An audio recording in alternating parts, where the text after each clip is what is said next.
L'homme du jour Angers, c'est un chauffeur de bus de la Cottera qui a tenu à conserver l'anonymat. Ce matin vers 10h30, ce chauffeur de bus a en effet coincé avec son véhicule la moto de deux braqueurs qui venaient de faire irruption dans une bijouterie du centre-ville. Les deux malfrats, après avoir agressé les commerçants et deux clients, s'apprêtaient à s'enfuir à l'aide de leur moto en emportant un butin conséquent. Du coup, les deux braqueurs ont dû quitter les lieux en courant, ce qui a permis à la police de les appréhender très rapidement. L'enquête a été confiée aux hommes de la sûreté urbaine. S'ils sont dégelés, on récolte. S'ils ne sont pas dégelés, on laisse, on attend. Claude est producteur de radis à Villebernier, près de Saumur. Chaque matin, pour lui, c'est le même rituel. Il se rend dans les serres pour constater les dégâts causés par le froid. Et aujourd'hui, mauvaise nouvelle, la nuit a été extrêmement froide, moins 12 degrés. Les radis sont gelés, impossible de les récolter. Les feuilles sont raides, toutes gelées. La terre elle est gelée sur le radis. Et le radis par lui-même, il est dur en intérieur, il est tout transparent. Ce matin, les machines pour laver et trier les radis sont à l'arrêt. Et c'est le chômage technique pour ces 6 salariés. Tu prends le téléphone, tu appelles tout le monde, faut pas venir à midi et demi. Et la terre elle est collée dessus, ils sont gelés, ils sont tout gelés, ils sont tout raides. Pour le moment, difficile d'évaluer la perte causée par le gel. En tout cas pour Claude, l'année commence bien mal. Mais il n'est pas le seul dans ce cas et c'est ce que constate tous les jours sa coopérative. Beaucoup de cultures sont à l'arrêt. On ne peut plus arracher aucun des légumes racines. Dans la région, ici à Fleuron d'Anjou, on produit du topinambour, du navet, du rutabaga, du panais. Toutes ces cultures donc aujourd'hui sont impossibles à récolter. Claude attend avec beaucoup d'impatience que les températures soient plus clémentes. Bonne nouvelle, Météo France a annoncé un redoux la semaine prochaine. Ce matin, on a offert le café et les croissants pour réchauffer tout le monde avant le début du chantier. Il faut bien ça pour donner un peu de courage aux ouvriers qui affrontent les conditions climatiques actuelles. Ces derniers jours, la température est quand même descendue jusqu'à moins 12 degrés dans le Maine-et-Loire. Un froid glacial qui n'a pas épargné le chantier de la future usine Isover de Chemillé. L'usine qui fabriquera de la laine de verre doit ouvrir en avril prochain, mais le froid freine les travaux. Tous les travaux, notamment de voirie ou de génie civil extérieur, sont arrêtés.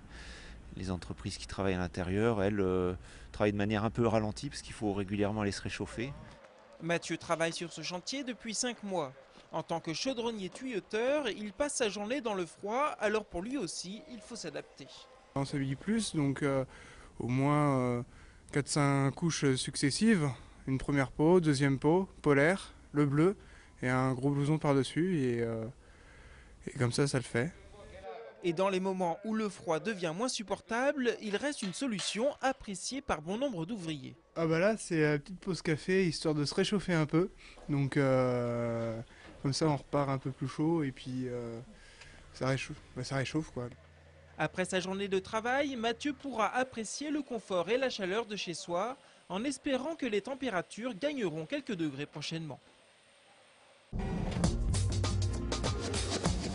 C'est aujourd'hui que la cour d'appel du tribunal d'Angers faisait sa rentrée solennelle. L'occasion pour les magistrats de faire le point sur l'année écoulée.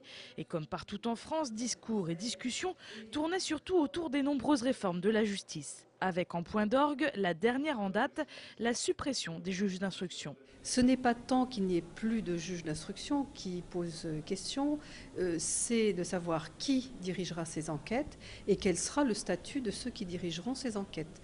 Un parquet tel qu'il est actuellement dirigé par les procureurs généraux sous le contrôle et l'autorité du garde des Sceaux n'est pas une autorité qui a la même indépendance qu'un juge d'instruction. L'inquiétude latente face à la possible disparition des juges d'instruction rejoint une autre inquiétude, celle des avoués d'Angers qui craignent pour leur poste. Une cinquantaine de personnes sont concernées par cette réforme à Angers.